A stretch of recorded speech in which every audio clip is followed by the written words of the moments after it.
Hello everyone, আসসালামু আলাইকুম। Best cooking বাংলাতে সবাইকে স্বাগতম জানাচ্ছি নতুন একটি রেসিপি দেখার জন্য। আজকে তৈরি করব চালতার আচার। চালতার আচার তৈরি করার জন্য এখানে একটি চালতাকে আমি খুব ভালোভাবে কেটে ধুয়ে পরিষ্কার করে নিব।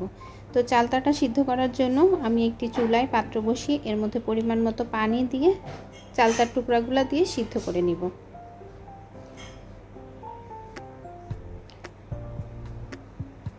চালতাটা সিদ্ধ করার জন্য এর মধ্যে আমি সামান্য পরিমাণ হলুদ দিয়ে দিব। চালতাটা সিদ্ধ হয়ে গেলে পানি থেকে উঠিয়ে এটাকে একটা একটা করে খুব ভালো করে থেতলে নিতে হবে।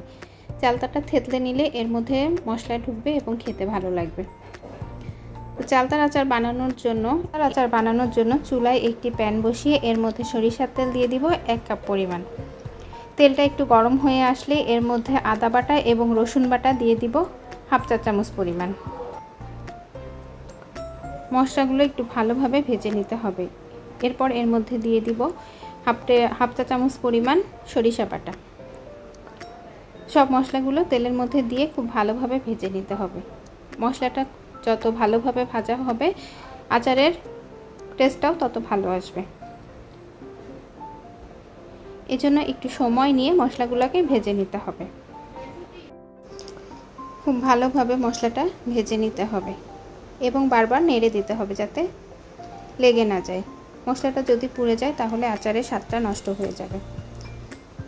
মশলাটা খুব ভালোভাবে ভাজা হয়ে গেলে এর মধ্যে দিয়ে দিতে হবে থেতলে রাখা চালতাগুলো দিয়ে খুব ভালোভাবে নেড়ে চেড়ে দিতে হবে। এটাকে নেড়ে চেড়ে সময় নিয়ে আচারটা বানাতে হবে।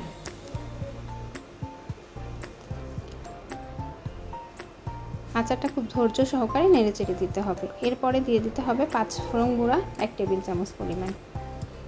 5 ফোড়নটা দিয়েও খুব ভালোভাবে নেড়ে দিতে হবে। এরপর এর মধ্যে দিয়ে দিব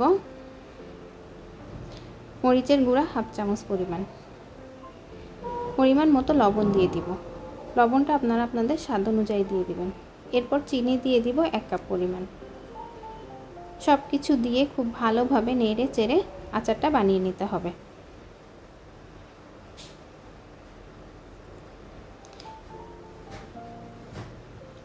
এটা থেকে যখন পানি শুকিয়ে আসবে তখন দিয়ে দিব ভিনিগার। এখানে আমি 1/2 কাপ পরিমাণ ভিনিগার দিয়ে দিচ্ছি। ভিনিগারটা দিলে সারা বছর আচারটা ভালো থাকবে, আচারটা নষ্ট হয়ে যাওয়ার ভয় থাকবে না। তো তৈরি হয়ে গেল মজাদার চালতার আচার। সহজেই তৈরি হয়ে গেল মজাদার চালতার আচার। এই আচারটা আপনারা সারা বছর সংরক্ষণ করে খেতে পারবেন।